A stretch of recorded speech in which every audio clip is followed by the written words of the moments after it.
Morning, friends. How you doing? This is the 0DTE morning market analysis, and today's focus is going to be on tariffs. Actually, I'm not going to talk a whole lot about tariffs because I've really talked about them in past episodes, but this is really more about from a trader's perspective and what to expect. A lot of people were asking me, "Oh, what's today going to be like?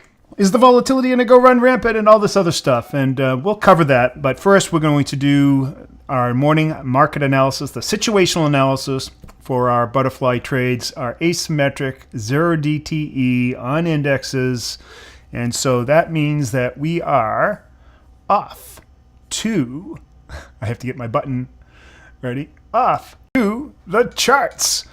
And of course, we didn't land on the VIX, our VIX playbook, but we'll do that right now. And there we are. All right. So volatility remains elevated, which is pretty interesting considering, where the market's been. It's been kind of consolidating the past few days. It is still well down after that 10% correction. We've bounced off the bottom a bit. And we had volatility rise as high as 29. And then as we were bouncing off the first time, volatility dropped dramatically. And then we got a little respite, and it moved back up. And now we're solidly inside the Goldilocks zone, almost to the Goldilocks 2, or the upper half of the Goldilocks zone. So that means that our width gauge, see over here on the left-hand side, the classic out-of-the-money fly width guide range, that's a mouthful. Volatility really determines our exposure to that premium decay. And when there's delayed premium decay that's associated with very high volatility, that means that options are rich in premium because the decay get delayed. Get it? That always results in way more profit potential, lower gamma risk, lower costs to getting into our trades. And that's generally the reason why we trade in the morning too, because volatility tends to be a little bit higher in the morning. And so that's why we trade in the morning, plus we get ahead of any move. So when volatility rises, we expand our exposure to that opportunity. When volatility drops, that means that there's less meat on the bone. There's higher gamma risk or sensitivity to price movement. So we contract our width and contract our exposure to that lesser opportunity. So that's how it works. And that's all pretty well gauged. I've done thousands and thousands of these trades, so this is really good empirical evidence, if not scientific. I would call it more of a swag, a scientific wild ass guess. So rooted in science, but also through our own empirical and discretionary evidence. All right. Besides, it works, so that's all that counts. And this technique was actually originally adopted by floor traders that were trading on the American exchange. That I literally found this strategy. Man, this must have been back in 1997 or so, that they were trading butterflies this way. So let's get back to business. So we're looking at, I would say, 35, 40 wide. We'll go up to the big ass fly and see where we're at there. I don't believe I have that set up. Did I log in? So the big ass fly will tell us what side of the range that we're on. Yesterday, by the way, was fantastic day. Made good profit yesterday. Another $1,000 day.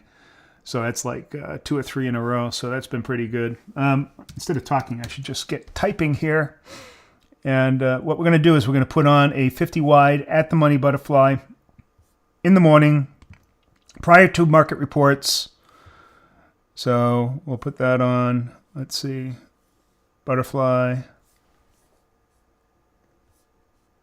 Let's see if I can get it up here. There we go. All right, so that should be 55.90 and 56.90. That'll give us the full breadth. All right, so we're at $15.65. All right, and so, am I showing? I'm not even showing that. Good thing. You didn't get to see how the sausage was made. All right, so there's our at the money butterfly. We're using this as our fine tuning gauge for our width. We also recognize if we're under a $25 debit for the fly, then it becomes an opportunity to take this as a trade in of itself. We call the big ass fly. If you want to learn more about this particular strategy, I have it detailed to great lengths on my website as well as in the school community that I run. And the school community is a fantastic value, by the way. Got to throw that plug in there. But if you go on my website, I think I do have an article that reviews the difference between our big ass fly and the Jim Olson fly. And I think you'll find some rather startling differences and which one is more efficacious or when they can be used under what situations. So anyways, we will be taking this as a trade this morning. But the big part is I want to see, well, what's the debit? So I can go back to the VIX playbook and see where that fits in.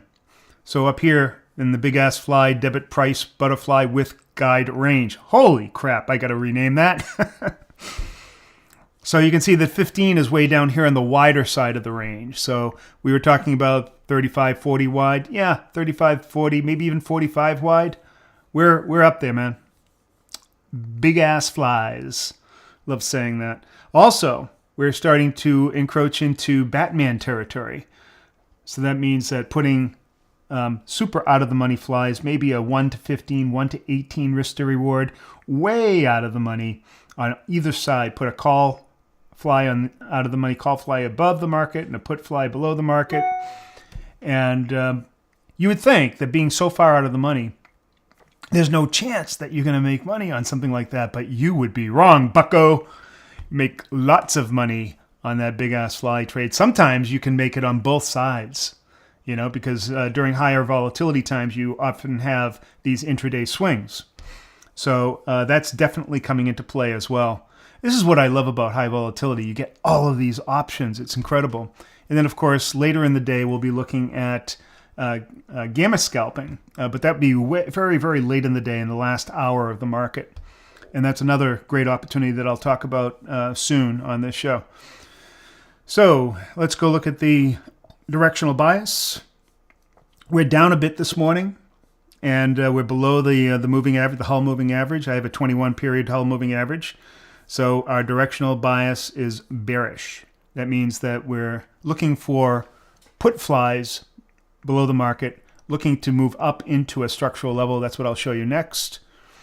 So the way we enter a trade is that we're waiting for movement. If we're whatever directional bias that we have, if it's bearish, then we're waiting for a pull up into a structural level. That structural level is defined by our structural analysis of the volume profile, big picture volume profile, because that's where the market has memory and where gamma walls are existing, support and resistance, high liquidity, low liquidity barriers. So we're looking for all that. And so as you can see right now, this red line is at the top of the node. So we'll be looking for a move coming down and then a pull up into this node. How do we know whether or not that level is going to hold? Because it's not absolutely certain. You can see sometimes we move through it. Most of the time the market pays attention to those levels. So what we're looking for is a divergence to start occurring before it hits that. And we use my own invention here. It's called the opening score with divergence. It provides us an indication as to whether or not there is a strong possibility of a reversal on that level. That's available on TradingView, by the way. And if you'd like to know more about it, I'm going to be talking about it this Friday in our school coaching call at 10 a.m. Yeah, so that's what we're looking for. Just as it shows here, a move up either into this level, or it could move further down into this level, or even up to here. It doesn't matter, but it's more likely to happen right on that structural level. That's the top of this node. Let me show you where we're at. So there's that red line right there, right there. That's what we're looking to bump up and then stay inside of this node here. So that's what we think the play is. We made a brief venture into this volume well where there's lower liquidity, but we got rejected pretty soundly, I might add. And we remain down in here. What we don't want, well, I don't care because volatility is good for me. The market probably doesn't want us to come down into this volume well here with super low liquidity, because as you can see, every time we get down there, we move very quickly much lower. And so I guess, that's what the market's trying to avoid. We'd rather, bounce off that, move back up to new highs. We'll see. Now, what does that have to do with tariffs? Because let's go back to the big head here, because that's what the focus is. Now, a lot of people think that tariff day is going to be just all this extra volatility, but the truth is we've known about tariffs for a long time. They were telegraphed that they were going to start today, April 2nd, what President Trump calls Liberation Day, which is kind of interesting. But tariffs starting today, they're going to be 25% across the board for most countries. I think 20% for China and 10% on some things like energy, but pretty much what he's looking to do is level the playing field, because we are charged tariffs everywhere. And a lot of people believe that tariffs are going to increase prices for U.S. consumers, but I think that largely they're using it as a way to regain economic and dollar parity with other trading partners, and also use it as leverage in negotiation, which has been working very well, and the repatriation of manufacturing into the United States, which has been going unbelievably well. There's been a huge investment from all over, from other foreign manufacturers, and also the repatriation of American companies coming back to America. So those are things that are probably going to take a little time to kind of work their way into the economy, right? But that is a monumental change overall, and I think I personally think that this is going to work well. I'm certainly rooting for success here, regardless of party affiliation. I mean, we all want America to be successful, but the naysayers are out there trying to basically kick the hornet's nest, and they're rooting for not success. I don't know why you would do that. But in any event, all of this turmoil causes volatility and to rise. And for us as zero DTE traders, that's all we really are focused on. It's not that that's all we care about, but in terms of trading, sure, we want higher volatility because it makes our job way easier. And I think that this is going to go on right through maybe to the end of this year, these concerns. Because they're unknowns. It's something that has never been done before, where we have just a whole-scale, across-the-board increase in tariffs. Usually they're very selective for very political or other reasons, or to right things in various markets. This is just wholesale across the board. So we'll see how that all works out. I think that a lot of these will be renegotiated. You're seeing that there are all kinds of world leaders, as well as the C-level folk of major corporations are all visiting the White House, and they're trying to make their pat deals. Generally, there is no deal to be made. It's, hey, either you bring your manufacturing back here or there's no deal. So that's basically the story on tariffs. It's kind of like a buy the rumor, sell the news type of thing.